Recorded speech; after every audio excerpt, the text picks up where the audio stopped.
Well, good morning. It is Monday, May 11th.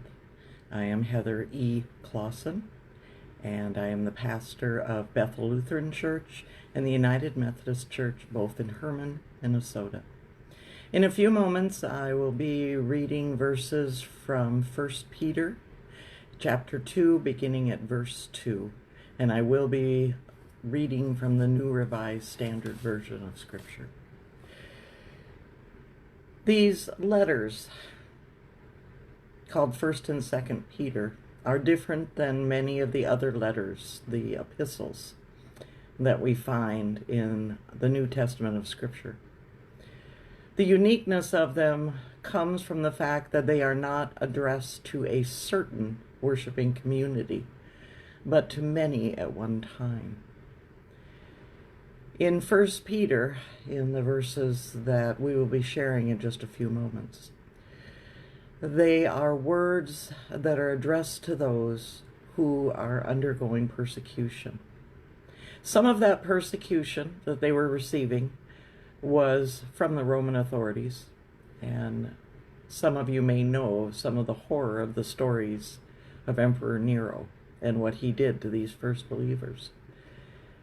But it also is words to these fledgling communities, these followers of Jesus, because some of the persecution that they were receiving was not just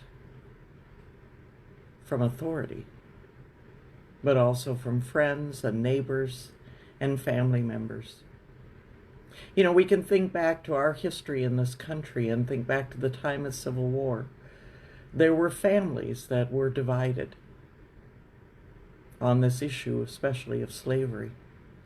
But it would be a dividing rod right in the middle of a family situation. And often, as these first believers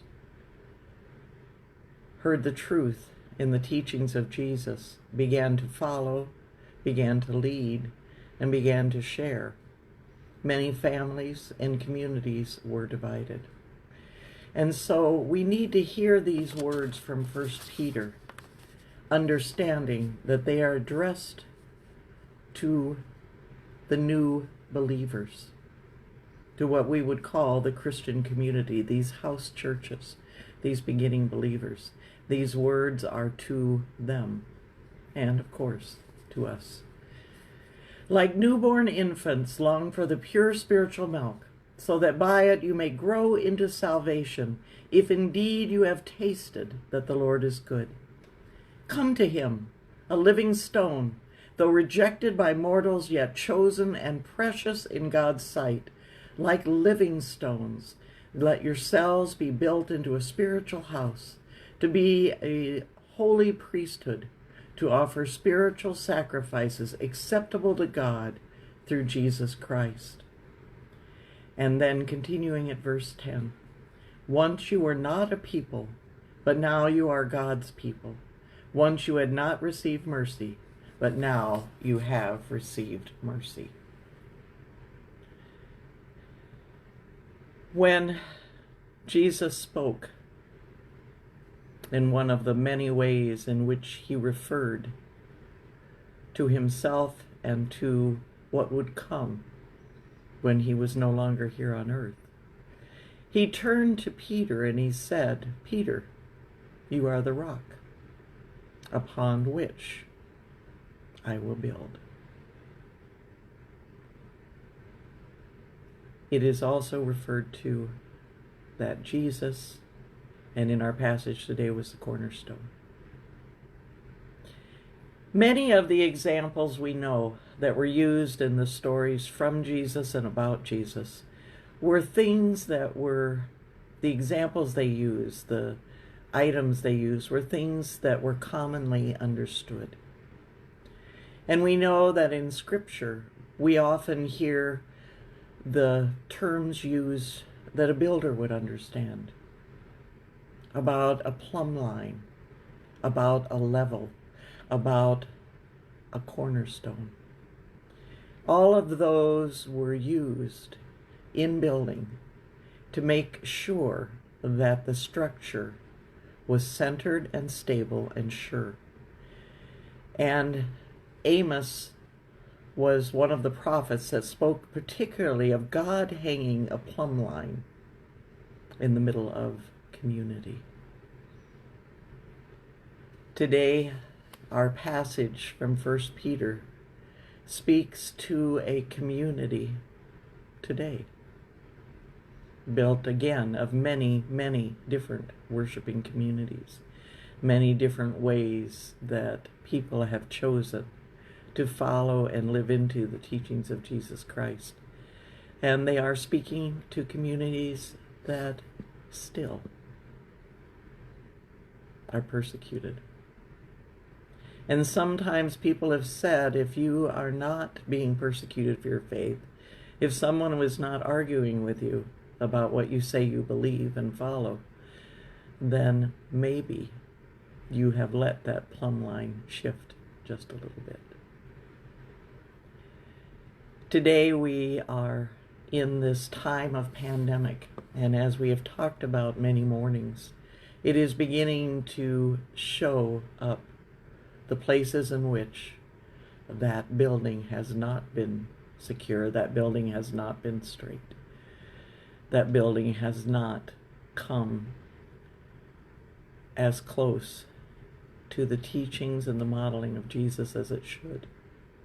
And we have talked a lot about how many have been excluded from all that God intends, all that we encounter as Christians through the teachings of Jesus Christ. A great deal of what we know about the life of faith is counterintuitive to the ways taught in the world.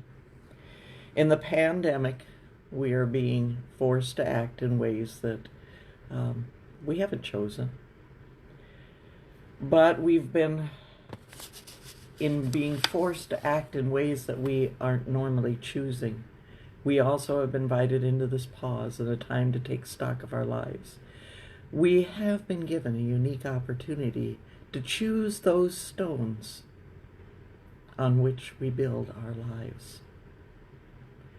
And we know for us the chief cornerstone is Jesus, and Jesus's plumb line is love. We are to be in community living out that plumb line of love and care. Sadly, as we are dealing with all that we are dealing with, which is tough enough,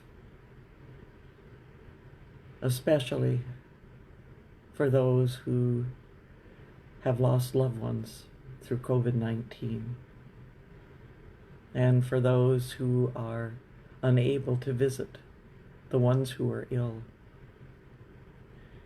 and for those frontline workers, and for the people who are struggling to figure out, without their jobs, how to keep house and family going, as well as educating at home.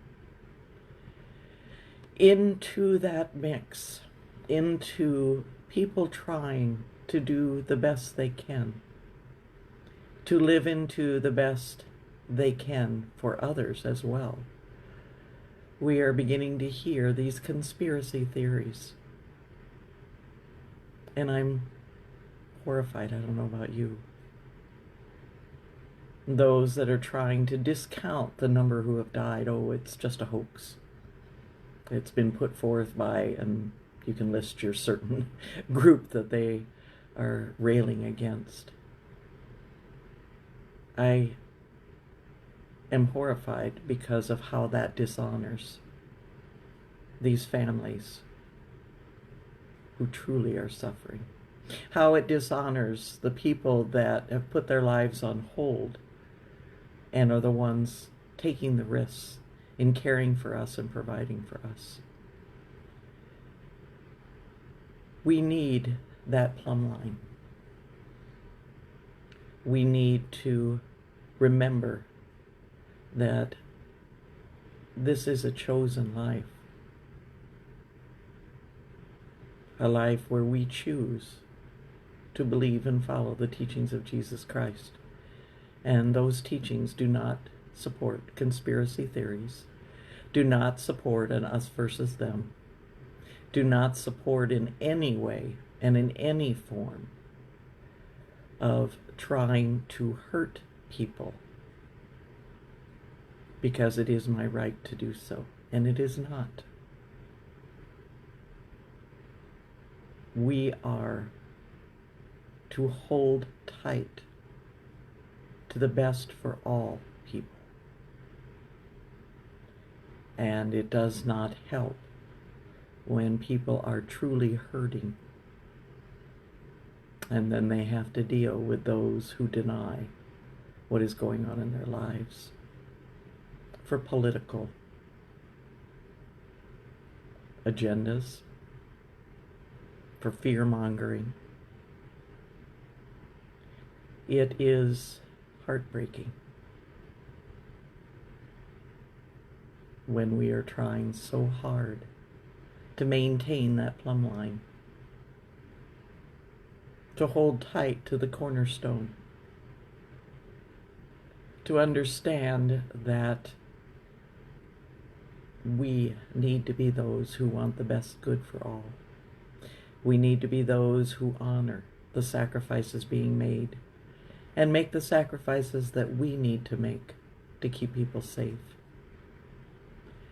We need leaders who model, not just say, but model in their lives, taking the protections, wearing the masks, practicing social distancing, opening businesses and all types of venues in ways that continue to protect and care for people. The scientists, the doctors, the medical communities are telling us that when it is done prudently, judiciously, and carefully, we may be able to diminish any second wave. And so we need to do what is necessary. Protect not only our elders who are paying a deep cost, but each age group we're now finding is more effective than we thought. And now this syndrome that is occurring in children is beyond frightening. We thought they were the least vulnerable. And yet, when they've been exposed, even when they haven't seemed ill, some are developing this syndrome. And some are fighting for their lives. And they find that they have tested positive with antibodies, meaning they have carried the infection. So we need to return to what we know to be true. We are a royal priesthood of believers, all on the same level, but called to live with open heart and open eyes and open mind, to not be led astray from that by those who wish to control us for their own means, their own ends.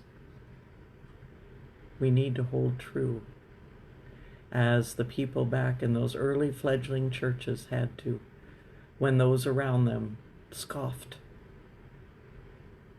when those around them judged